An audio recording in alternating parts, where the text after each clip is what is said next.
कि आप सभी को पता है कि पुलिस स्टेशन लाडवा के अंदर एक शिकायतकर्ता द्वारा कुछ पुलिस कर्मचारियों पर ये आरोप लगाए गए थे कि वो बोन कैंसर पेशेंट होते हुए उसके साथ मारपीट की गई तथा उसके साथ कुकर्म किया गया।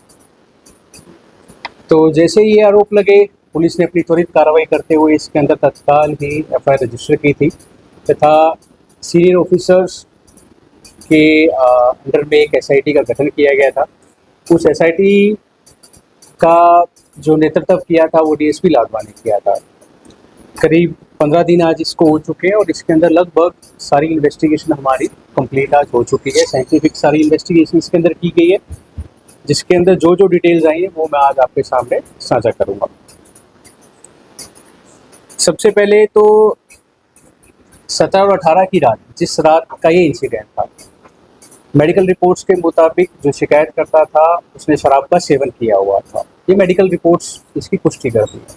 शराब का सेवन उसने किया हुआ था और उसके बाद उसका पुलिस कर्मचारियों के साथ नाका तथा थाने के अंदर उसकी बहसबाजी, जिस कारण उसको 172 बीएनएसएस के अंदर डिटेन किया गया था। This is on record.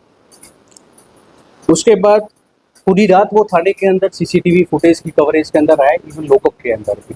तो इसमें कोई छुपाने वाली बात नहीं है, जो चीज़ें हैं वो सामने है। पूरी रात वो सीसीटीवी की कवरेज के अंदर रहता है और सिर्फ 10 मिनट के लिए उसको जो है लॉकअप से निकाला गया। रेस्ट ऑफ द टाइम वो लॉकअप के अंदर लॉस था, जो सीसीटीवी कैमरे की फुटेज के अंदर स्पष्ट दिखाई दे रहा है।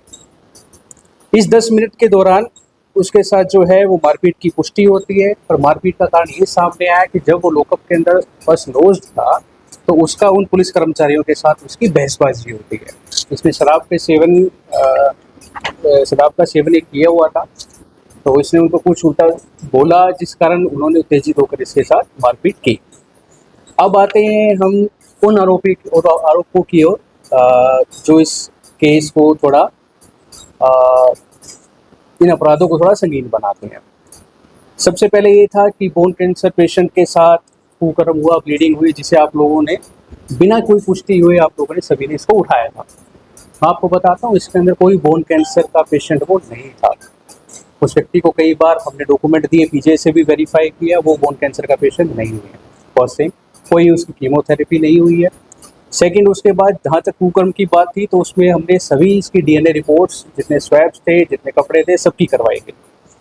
कहीं भी किसी कुकर्म की पुष्टि नहीं हुई। फिर भी आप लोगों की तसल्ली के लिए कि आप लोग ये ना कह दो कि इसमें कुछ चेंज किया गया, वो किया गया, हमने सभी आरोपियों का लाई डिटेक्शन टेस्ट भी करवाया। उस लाई डिटेक्शन टेस्ट के अंदर सभी आरोपी सच पाए गए और उन्होंने कोई कुकर्म नहीं किया। मुद्दई को भी हमने ऑफर किया कि आप अपना लाई डिटेक्शन टेस्ट करवाइए, उन्होंने इसके लिए मना किया। जहाँ तक मेडिकल की बात थी, मेडिकल हमने इसके अंदर बोर्ड द्वारा इसका मेडिकल करवाया गया था और स्टार्टिंग में आपको भी पता है भी उस व्यक्ति ने बोर्ड द्वारा मेडिकल करवाने से मना किया था, जिसके बाद उसको फिर भी हमने, क्योंकि ताकि सच का सच और झूठ का झूठ सामने आ सके, हमने बोर्ड द्वारा ही इसका मेडिकल करवाया था। अब बात आती है उसकी ब्लीडिंग की। रात के समय उसके साथ कोई ब्लीडिंग नहीं हुई है। थाने के अंदर जिन जिन जगह पर वो व्यक्ति लॉज रहा, चाहे वो लॉकअप था, चाहे वो कमरा था, चाहे उसके कपड़े थे, व्हाइट कलर की उसने पैंट्स पहनी हुई थी, तो कहीं उसमें ब्लीडिंग ना दिख रही है, ना किसी और जितने भी कमरों के फर्श के स्वैब्स लिए गए कहीं भी उसकी ब्लीडिंग नहीं आई है। जो सुबह उसकी ब्लीडिंग आई है और जो इंजरीज उसकी दिख रही हैं वो उसके क्रोनिक एनल फिशर्स, ठीक है, वो उसको पहले से ही एनल फिशर्स थे और उनमें उसकी सुबह ब्लीडिंग हुई है और उसका कारण कॉन्स्टिपेशन, हेमोरॉइड्स ये है जो डॉक्टर्स ने बताया है, ठीक है। और उसके अलावा अब मैं अब मैं आऊँगा पत्रकारों द्वारा किए गए कुछ रिपोर्टिंग पर। जी जी, जितनी इन्वेस्टिगेशन है सारी की सारी हमने इसमें कोई भी ऐसा एंगल नहीं छोड़ा जिसके अंदर कोई कमी या कोई हमें इसमें कोई कमी निकाली जा सके। कुछ अखबारों के बारे में मैं ज़रूर कहना चाहूँगा और कुछ यूट्यूब वाले हमारे पत्रकार भाई बंधु हैं उनके बारे में मैं कमेंट करना चाहूँगा। आप लोगों ने बिना कोई पुष्टि किए हुए आपने हर जगह लिखा कि थाने के अंदर किया गया कुकर्म, ठीक है। मैं आप लोगों से सवाल पूछता हूँ, ये आरोप यदि आपके ऊपर लगे होते तो आप हमसे क्या उम्मीद करते हैं कि हम आपको यही कहकर संबोधित करें? ये सबसे पहले मैं दैनिक जागरण की कहना चाहूँगा, थाने में कैंसरग्रस्त युवक से 2 एएसआई व होमगार्ड ने किया कुकर्म। सिमिलरली मैं आता हूँ ये अमर उजाला पर, कुरुक्षेत्र में निजी बैंक कर्मी के साथ किया गया थाने में यौन शोषण। दोनों एएसआई ने थाने में यौन शोषण कहा अपनी सरकार है। प्राथमिकी दर्ज होने के बाद भी पुलिस कर्मचारी गिरफ्तार नहीं। यौन पीड़ित कैंसर मरीज, भाई किसी ने डॉक्यूमेंट तो मांग लिए होते उससे। जहां तक राइट्स की बात है, देखिए ये जब आरोप जब संगीन है, ये वो आरोप है जिसके अंदर व्यक्ति केवल वही व्यक्ति इसमें पीड़ित नहीं होता जो जिसके ऊपर आरोप लगे हैं, उसके साथ उसका परिवार भी है। और कुछ पत्रकारों ने हमसे हमारा वर्जन भी मांगा और पुलिस डिपार्टमेंट की ओर से मैं बड़ा गर्व से इस चीज़ को कहता हूँ कि हमने सेंसिटिव तरीके से इसको डील किया। किसी पुलिस कर्मचारी या अधिकारी की तरफ से कोई लूज कमेंट्स इसमें हमने नहीं दिए। जिन समाचार पत्रों ने या जिन पत्रकारों ने हमसे पुष्टि मांगी, हमने उनको अपना वर्जन बताया कि इन्वेस्टिगेशन ऐसे चल रही है। परंतु कुछ पत्रकारों द्वारा इसके अंदर बहुत ही, मैं कहूँगा, इनसेंसिटिव तरीके से आप लोगों ने इस केस को डील किया। बिना कोई पुष्टि होते आप इस चीज़ को समझिए जैसे आप लोगों का परिवार है, हो रही है, पर आप बिना किसी उस चीज़ के आप पुष्टि किए जा रहे हैं। देखिए ये एक कथा चरित्र, मैं कहूँगा कि बहुत ही गलत आचरण रहा, जो बहुत ही निंदनीय है। मैं आप लोगों को स्पष्ट आपके मुंह पर कहता हूँ इस चीज़ को, ठीक है। तो आप सभी से मैं ये जरूर कहूँगा, कृपा करके ऐसा कोई व्यवहार मत कीजिए। ये तो जो है आप लोग चलाते हैं, देखिए डिजिटल मीडिया पर ये रहेगा और एक लंबे समय तक ये चीज़ रहेगी। उन व्यक्तियों जिन पर ऐसे झूठे आरोप लगते हैं, उन पे और उनके परिवार पर क्या बीती है, इसको अपने ऊपर भी लेकर देखिए। यदि आपके बच्चे स्कूल में जाते हैं, आपकी भी एक सोशल लाइफ है, यदि आप पर ऐसा आरोप लगे और मैं ऐसी चीज़ को पूरा वो प्रोपेगेट करवाऊँ कि आप लोगों ने किया ये XYZ, ऐसा नहीं है। आपसे रिक्वेस्ट रहेगी कि कृपा करके थोड़ा जिम्मेदारी के साथ ये कीजिए। हमारी तरफ से PRO नियुक्त भी है। आप लोग जो हमसे पूछते हैं, we always make our version available to you 24/7।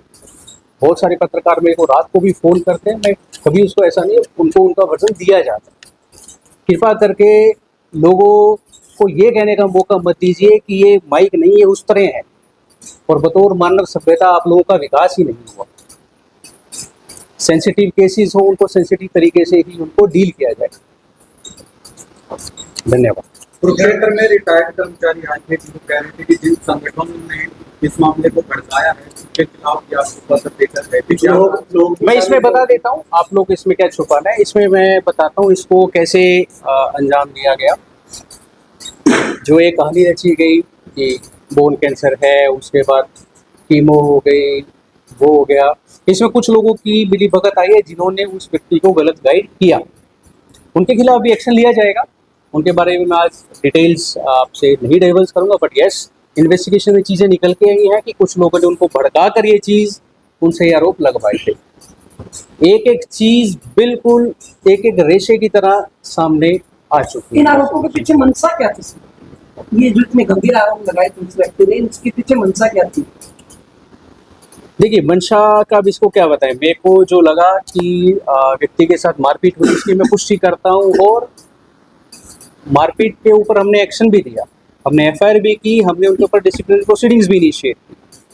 अब उस व्यक्ति ने या तो भावनाओं में बहकर या अपने आरोपों को थोड़ा और संगीन बनाने के लिए उसने ये चीज़ें की। सर, वो एक आरोप ये भी लगा रहा था कि ASI राजेंद्र ने इस मामले में कदम से रिश्वत मांगी थी कि कोई मंशा, ऐसा कुछ भी नहीं निकल के आया हमारी जांच में, ना ऐसा कुछ सबूत पेश करता है। तो जो व्यक्ति था उसने पहले भी कोई ऐसे मामले देखिए, इसकी जानकारी मेरे को नहीं है, ना मैं शिकायत करता कि प्राइवेट डिटेल्स को शेयर करूंगा, क्योंकि सर इस पूरे मामले में मेडिकल रिपोर्ट बड़ा सवाल है। पहले का बताया गया था कि गड़बड़ पड़ी थी, वहाँ मेडिकल रिपोर्ट कुछ और थी, पहले पूरा मेडिकल रिपोर्ट। देखिए, इसमें मैं बता देता हूँ। सबसे पहले जैसे व्यक्ति को 17-18 की रात को पुलिस के पास, जैसे मैंने आपको बताया 172 PNSS में उसको लॉन्च किया गया था, डिटेन किया गया था, तो सुबह वो अपने भाई के साथ घर जाता है, उसके बाद वो सीची लाडवा में जाता है। वो जाके वहाँ पर बताते हैं कि मेरे को पेन हो रहा है। पेन भी किस चीज़ का था, उस व्यक्ति का कूल्हे का रिप्लेसमेंट हुआ है, हिप रिप्लेसमेंट उसका हुआ है, उसमें उसको पेन था। फिर उसके बाद वो व्यक्ति एलएनजेपी पे जाता है और उसको ब्लीडिंग, जिसका वो डाउट था उसको कि मेरे ब्लीडिंग क्यों हो रही है, तो निकल के आया साफ। ये वो एनल फीचर्स उसके नए नहीं है, कोई कट नए नहीं है, वो क्रोनिक एनल फीचर्स हैं, वो पहले से ही उसके हैं पूरे, और उसके कई रीज़न है। तो सर हुए थे उनका हम देखिए मारपीट जहाँ तक उन्होंने की है उसकी सज़ा उनको मिलेगी, और जो अपनी अनुशासनात्मक कार्रवाई है वो नियमों के साथ पूरी की जाएगी। सर जब हमें से व्यक्ति जाता है तो 4 लोग उसको लेने उसके भाई स्वयं उसको लेने आए हैं, तो उनको सब कुछ नहीं पता, बिल्कुल नहीं बताया, अपने भाई को भी उसने कुछ नहीं बताया, उसके भाई स्वयं लेने हैं, वो तो थाने की सीसीटीवी फुटेज नहीं है। मैं बल्कि आप सबको ये कहना चाहूँगा कि आज के टाइम हर पुलिस थाने के अंदर सीसीटीवी फुटेज के लगभग, मतलब सीसीटीवी फुटेज के लिए 18-18, 20-20 कैमरे हैं। तो ऐसे आरोप लगते हैं तो इनकी सच्चाई चाहकर भी नहीं छुप सकती। सर ये बिना बच्चों के एक खबर सुनाई है, क्या उनको कोई एक्शन ली थी तो सब? देखिए उसके बारे में भी कोई ऐसा नहीं है, परंतु मैं तो हमारे जो पत्रकार चित्रकार बंधु हैं, आप सभी हैं, देखिए मैं आपको यही कहूँगा, आपकी एक खबर का समाज और समाज के लोगों पर, जो पीड़ित और आरोपी दोनों के परिवार पर, एक ऐसे मात्र ऐसा नहीं है कि आपने लिख दिया और उसको, देखिए लोग आपको एक क्रेडिबिलिटी के साथ आपको सुनते हैं, क्रेडिबिलिटी के साथ आपको पढ़ते हैं। यहाँ पर आपकी जिम्मेदारी बनती है बतौर पुलिस अधीक्षक, यदि मैं कुछ ऐसी बात कहूँ तो उसके पीछे एक वेट है, उसको कुछ लोग उसको सत्य ही मानेंगे। तो हर पद के साथ एक जिम्मेदारी अटैच्ड है भाई। तो मैं तो आप लोगों से यही अनुरोध करूंगा कि कृपा करके जैसा इन पुलिस कर्मचारियों के परिवार के साथ हुआ, मतलब इनमें से कुछ तो ऐसा है कि 1-2 पुलिस कर्मचारी के परिवार वाले अपना संतुलन खो चुके हैं मानसिक। बताइए सर ये मामला खुलासा हो गया तो अंदर एक कार्रवाई क्या होगी? देखिए वो नियमानुसार और कानून के अनुसार जो कार्रवाई होगी दैट विल डेफिनेटली